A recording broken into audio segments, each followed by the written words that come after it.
স্বাস্থ্যসেবা নিশ্চিত করা এবং সরকারের অচলাবস্থা নিয়ে দ্বিদলীয় সমঝোতার জন্য রিপাবলিকানদের আলোচনার টেবিলে ফিরে আসার আহ্বান জানিয়েছেন হাউস মাইনরিটি লিডার হাকিম জেফরিস।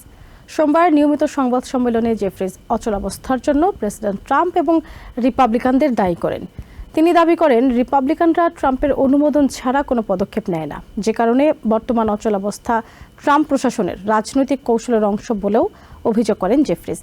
তারপরও ডেমোক্র্যাটরা যে কোনো সময় যে কোনো স্থানে আলোচনায় বসতে প্রস্তুত বলে জানান ডেমোক্রেটিক নেতা।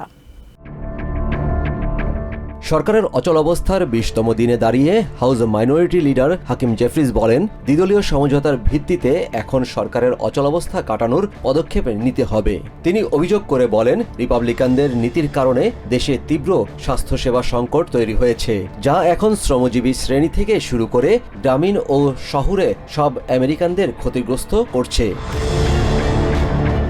রিপাবলিকান কংগ্রেসওম্যান মার্জরি টেইলর গ্রিনের বক্তব্য উল্লেখ করে হাকিম জেফরিস বলেন, তার শঙ্কা বাস্তবসম্মত।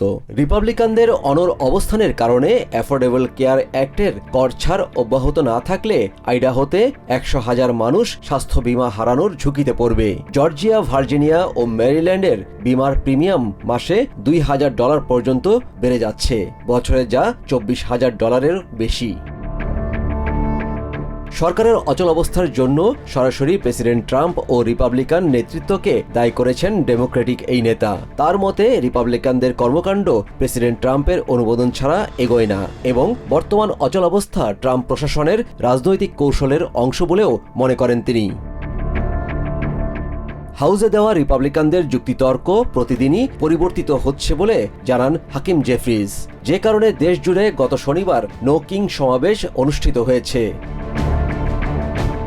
রিপাবলিকানদের প্রশ্নের জবাবে তিনি বলেন, ট্রাম্পকে মাঠে নামতে হবে, গলফ কোর্স ছাড়তে হবে এবং সরকারের অচল অবস্থার অবসান ঘটাতে হবে। ডেমোক্র্যাটরা যে কোনো সময় যে কোনো স্থানে আলোচনায় বসতে প্রস্তুত।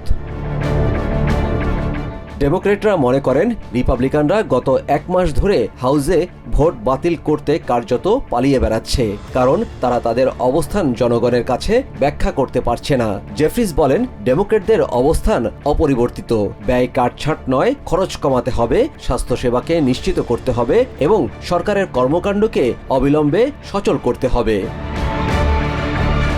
Yusuf Khaled, TVN 24 news desk. New York থেকে সম্প্রচারিত TVN 24 টেলিভিশন বিশ্বজুড়ে বাঙালির কণ্ঠস্বর।